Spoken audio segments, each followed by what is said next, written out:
I'm your host, Matt Toll, and welcome to Holistically Speaking. Today we are going to be joined with Morella Devost, and she is a hypnotherapist as well as a nutritionist. And we're going to be talking about her practice, how she integrates that into her work, and how other people gain benefits from that kind of work. So welcome to the show. Thank you. Yeah, it's nice to have you here. It's nice to be here. Nice. And so I really want to jump right into it and ask you a little bit about why nutrition, why hypnotherapy, and like how did that fit into your life as far as like your own personal journey? Yeah. Why? Well, that's a great way to get started and to frame the question, because it really was through my own quest for health that I got started on this journey. I never thought of nutrition as an avenue that I would pursue. I always thought the word nutrition was like, ugh, that's so dry, that's so boring. Okay. But it was really in my mid-20s I realized I had horrific acne. I was overweight. I was depressed. I had chronic allergies that had been getting worse since my teenage years. I had asthma. I was miserable. And I was also in kind of a place in my life that I was not very happy. And what was given to me medically, and I had hormone issues too, and what was given to me medically wasn't working. And so finally one day I stopped everything I was taking, and I thought there must be a way that I can help my body heal. And I started picking up books and all of that, and that's how I ended up finding my way through nutrition school, healing my body, clearing my skin, managing my hormones. And also along the way I studied counseling, and so I did a little family therapy and realized that where I really wanted to be was helping people be healthier and happier through what they ate, what they thought about, looking at their emotions. So bringing the counseling in and the nutrition is like everything that I had done for myself, and helping people kind of achieve the same. That's great. And so how did hypnotherapy come into that? Was that sort of like alongside the counseling piece? It was, because when I was studying counseling, I was very curious about hypnosis. And I actually took a class where we just kind of tangentially talked about hypnosis. But then when I already, years later, after already having my private practice in nutrition, I started doing like these little guided relaxation meditations for my clients. And they always said, oh, you have such a wonderful voice for that. That I was so relaxed. You should think of doing this more. And then my sister and I found a school for hypnosis and neurolinguistic programming, and we did that. So I added that more actively to my practice. Oh, great. Yeah. So did you go through a certification process? Was it just you sort of, how did that work out for you in implementing it into your practice? Well, both schools that I attended, both the Institute for Integrative Nutrition and Bennett Stellar University for Hypnosis, this was after I had gotten my master's in counseling in New York at Columbia, but both of the schools from which I gained the majority of the tools that I use in my practice are very much like, here are the tools, start practice. They're kind of like active internship kind of schools, and really kind of empowering you to use your skills as they coach you and kind of supervise you. So they're not really traditional schools, and the whole like boards and that sort of thing. Yeah, but I still get a sense, and I think the viewers still get a sense of like the process you went through. So thanks. I also kind of wanted to talk about how you apply this to like with other people, and how you integrate that into your practice. Well, I work with people in a variety of ways. I have an office where I meet with people one-on-one.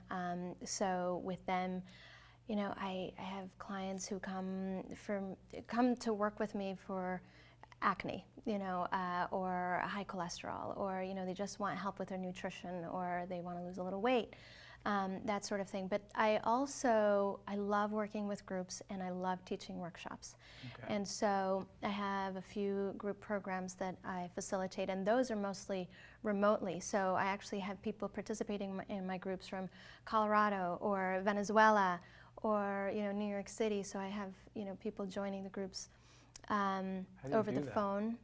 Yeah, it's over the phone. It's a conference call. So, for example, I've been doing 4-week detox program for the last 5 years, and it's always over the phone. And so we meet on the phone, and we talk about what we're doing that week, how the detox is progressing, and give coach everybody, support everybody with whatever challenges they're having. So that's another one of the formats in which I work. I also have a group program like that for natural cholesterol management, all through food.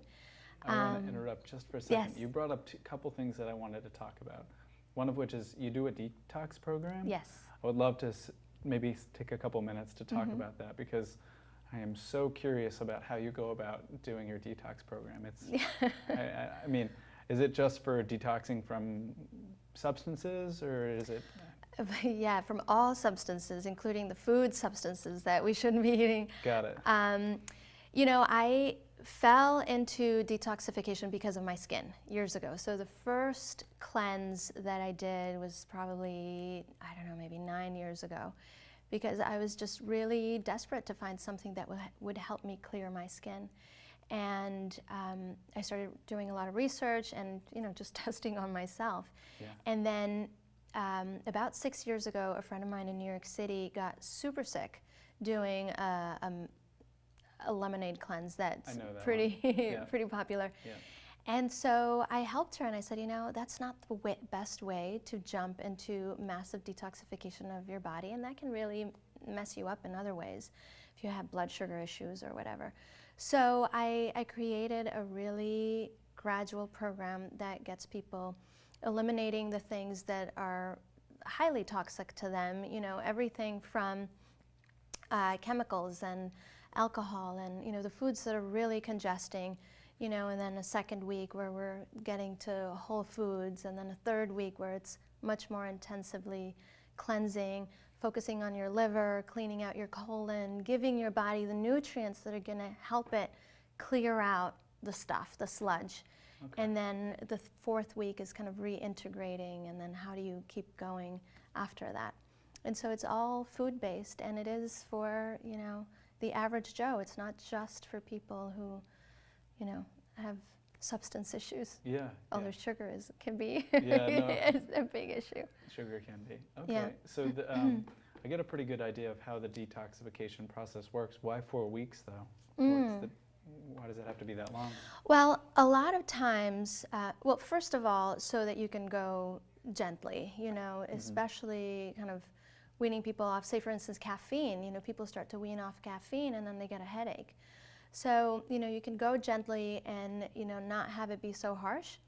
But then the other part of it is when you have sensitivities and foods like, dairy and grains, particularly wheat, can be, pretty inflammatory for some people and have some really severe effects in some cases. When you eliminate them for at least a couple weeks, and then you reintroduce them one at a time, then you can have a really clear observation of how that food is affecting you.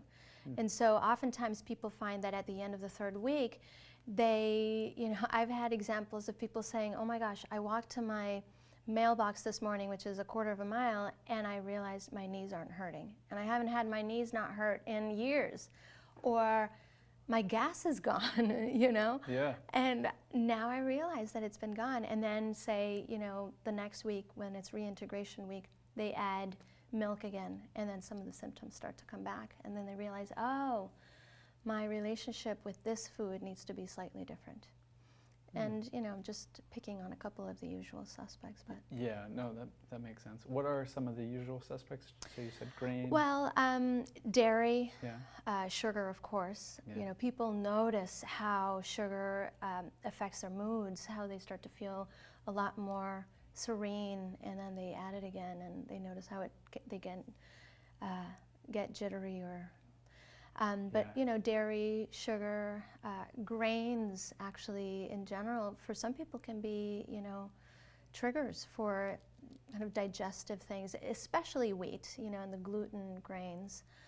For some people, say, who have arthritis, foods in the nightshade groups like tomatoes and potatoes and eggplant and peppers can be inflammatory. So for them, we might eliminate those a little bit.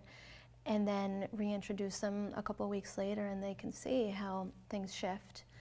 Okay. You know, then, and there are other examples. Yeah, no, that was good. So then I sort of, as you were talking, I brought this connection with hypnotherapy and detox, and I was wondering, do you ever fuse the two? Because that's a great idea. yeah, I don't know, because I was thinking, you know, if you're going through stuff and you go through the detox, and after you get through the detox, well, what's to say you're not going to turn around and walk the other way?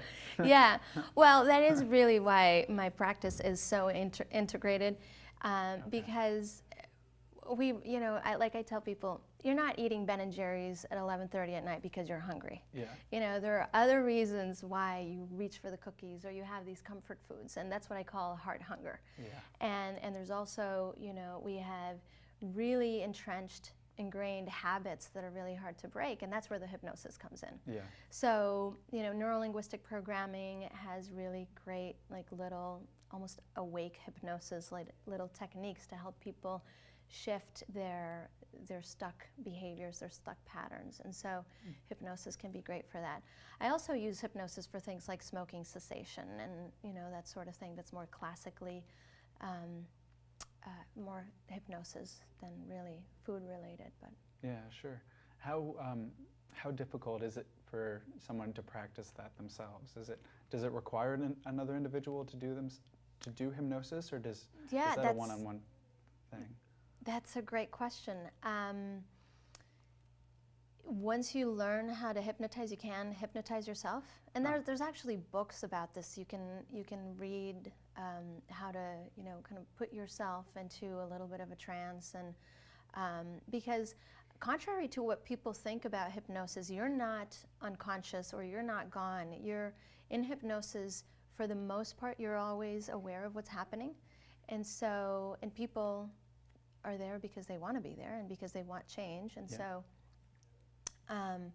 but nothing really ever happens in hypnosis that you don't want to happen. So when you're trying to working to hypnotize yourself, you're very conscious of what you're doing, you're aware of what you're saying to yourself and why you're saying it to yourself, and it actually does work. Could I'm just going to ask, would it be very similar to maybe mindfulness or intentionality? Oh, of course, yeah. Would you say that they play together, or that they're in the same boat? Yeah, well, you know, when you're practicing hypnosis for yourself, you are essentially being very mindful and having a lot of intention in what you're saying and why you're saying the things you're saying to yourself. Nice. I personally think that that's extraordinarily helpful for me, because sometimes I have unconscious thoughts that come in, and it could be like, oh, I really want to have that piece of food, and I don't have the money for it or something like that. And I being intentional and mindful about, well, I don't need it, it's not necessary, or, you know, I can spend my money on something else. I think now I just do that automatically. I'll walk past a bakery shop, be like, well, I'll get to you sometime. You know what I mean? Good. Yeah. Okay, that's good. Thanks. So is there anything else that you would like to cover as far as nutrition, or the fusion of nutrition and hypnotherapy, or hypnotherapy? That's a great question. Yeah. Well, you know, I think that in general, the reason why I love the work that I do, and it's so satisfying to me, is that I have come to experience for myself to the degree to which we can create our health through our food and our thoughts. Okay. And being mindful of, you know, what we're thinking, how we're feeling. And so I think I'm on a little bit of a quest to help people realize that the body heals itself. Mm-hmm. You know, if you ever healed from anything, it's the body doing it, you know. And so food is essentially the chemistry with which the body does it. You know, every single cell in your body was made from the food that we ate. Mm-hmm. And so everything, you know, this is why I have, I'm loving my cholesterol management work, because people are so, you know, in general, we're so used to thinking, oh, what's the pill that I need to take for that?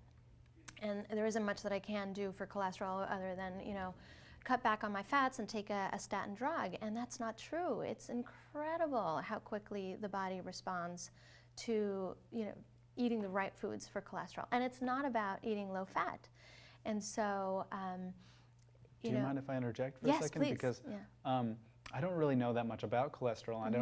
I actually thought exactly what you just said. I thought if my cholesterol was high that I would just not stop eating fats. Right. And hopefully it would get better. And you're saying it's different than that. It is different than that. And you know, one of my greatest gurus for that, and actually I didn't list it in the resources that we'll share at the end, but I'll mention it, is actually a cardiologist. His name is Ron Rosedale, and he has a phenomenal website by his name, Dr. Ron Rosedale. And he has been my hero in helping educate people about how cholesterol is related to inflammation. And so really what you want to do for cholesterol is eat more of the foods that help to lower inflammation. Okay, so eat foods that lower inflammation? Yeah. All right, let me see if I can guess. Food that lowers beets. Beets could be good. Okay. Leafy greens? Leafy greens are better. Yeah. Yeah. Is there a food that's better than leafy greens? No, leafy greens are up there, especially because of their chlorophyll. And beets are great because of also the rich pigments.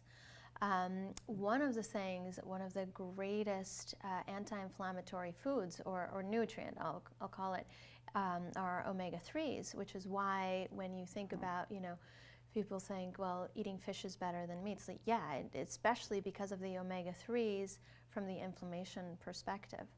And so other anti-inflammatory foods, garlic and spices like turmeric.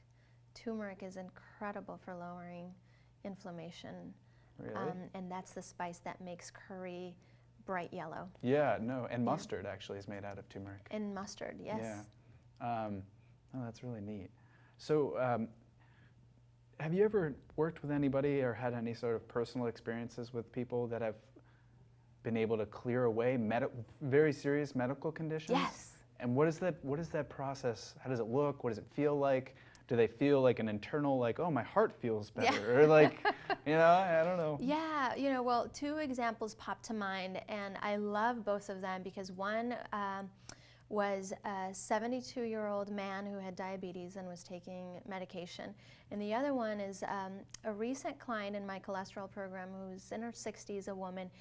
And the reason why I love them both is because usually people, the older they get, they're like, oh, I'm just old, you know, I'm not going to be able to lose weight, you know, this is just the way it's going to be. Yeah. So my diabetes gentleman, he was so excited because he was monitoring his blood sugar and he was, you know, decreasing the amount of his medication and always working with his doctor. I would say, you know, talk to your doctor, this is what we're doing, but so decreasing his medication, and he started getting so excited that he talked to his wife, and at the end of his program, when he was completely off of his medication, technically not a diabetic anymore, they went on a road trip and like a second honeymoon because he was like feeling so full of life.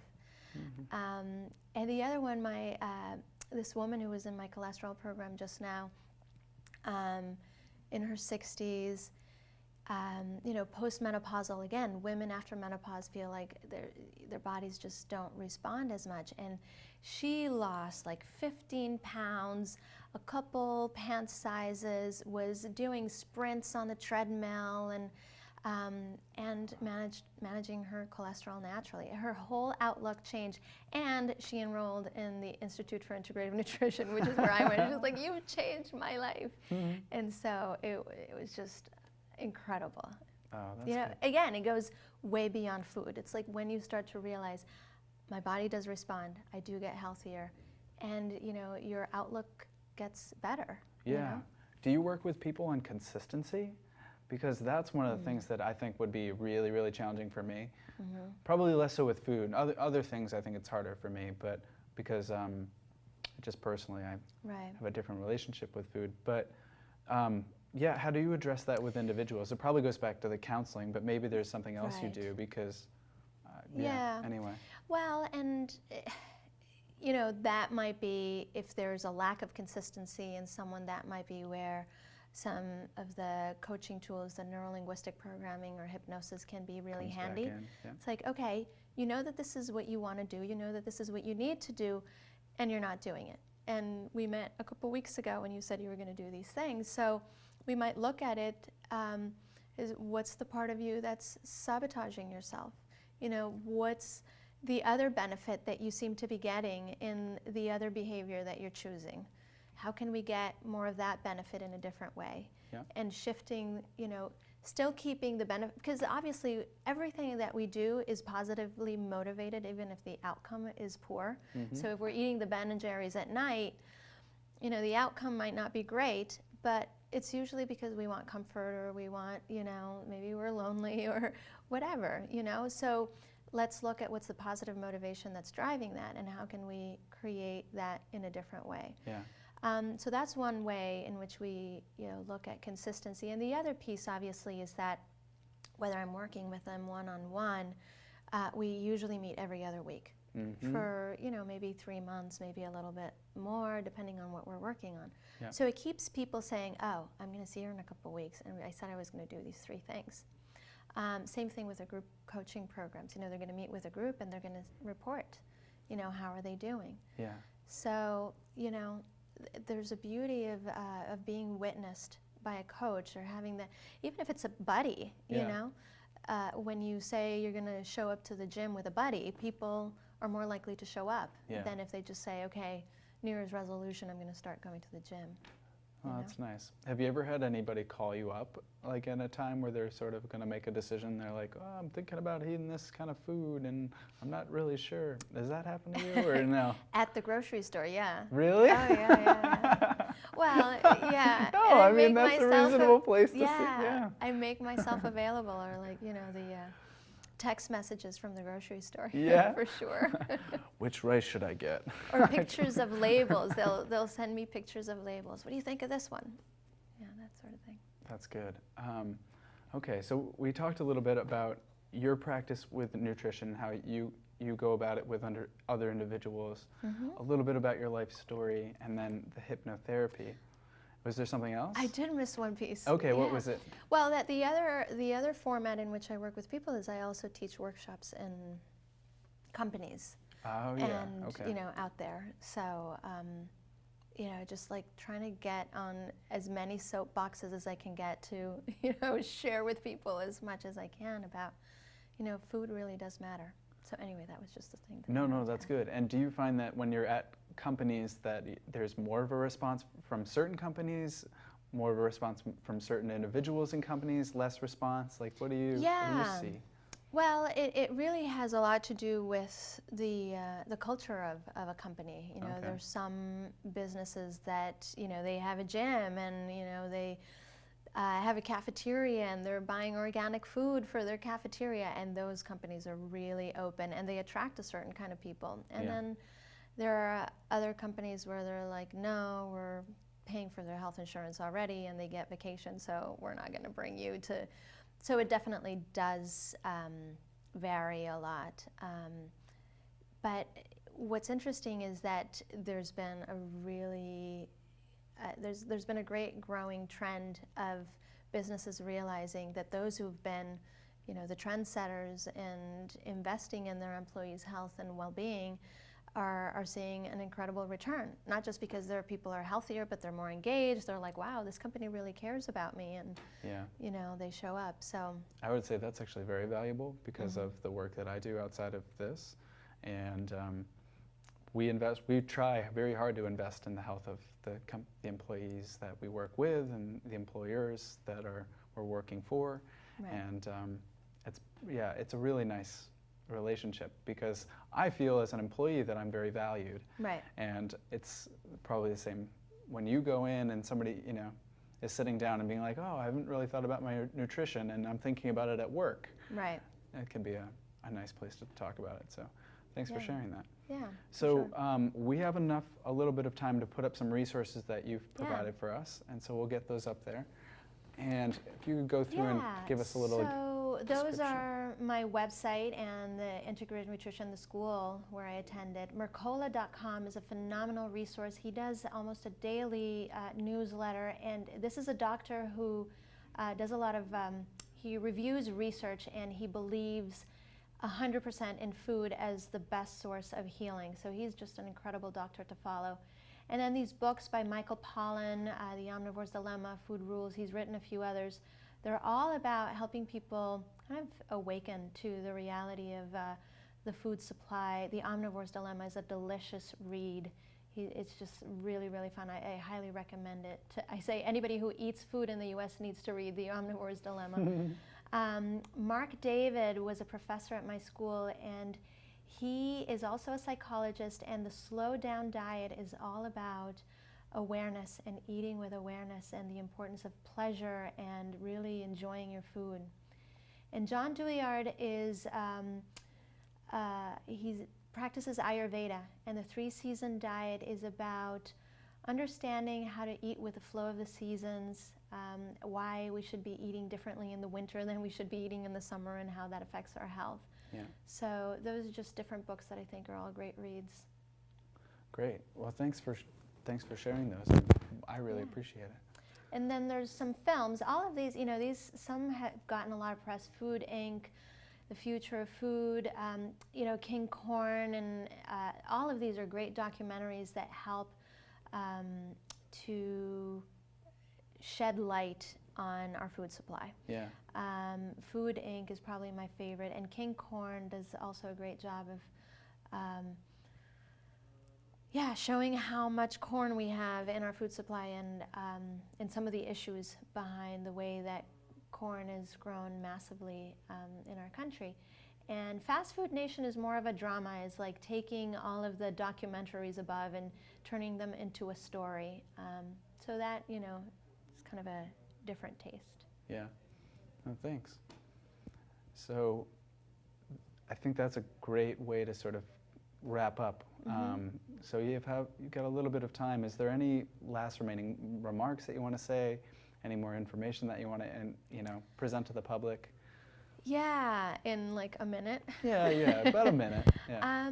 Well, I think ultimately really is that the body heals itself. And when you give your body what it needs, it's just, it responds incredibly quickly, and eliminating, the other thing we didn't talk so much about is, the importance of detoxification. And there's just so much in our environment that is weighing on our body, in our air and the water, and just choosing to get information and be the stewards of our bodies, because ultimately we're the ones who need to choose what we eat. And I mean, I'm guessing that there's probably a lot of different, information, a lot of different things toxins that we need to detoxify from. So maybe it could be a little bit scary, but you don't seem to come from a place of fear. It seems that you're coming from a place of hope. How is that? Yeah, it's great. Yeah, no, really. There is a lot that we can do. Yeah. And our health is really in our hands, but we need to make that choice to, like I said, be the stewards of our bodies so that we can choose what we eat and what we drink, and what chemicals we clear out of our house and out of our plates. Oh, that's so great. That's ultimately what I'm about. Awesome. Well, thanks for coming in. I'm sure me and everybody else that's going to be watching it really, really appreciates all the information that you've given. And the resources you provided, also great. I've seen a couple of those films and read some different books from similar authors, or the same author. And so thanks for coming in. Thank you for having me. It was great. Awesome. So join us again next week when we return with a new guest, and we'll find out who that is. So thanks again, and I'll talk to you later.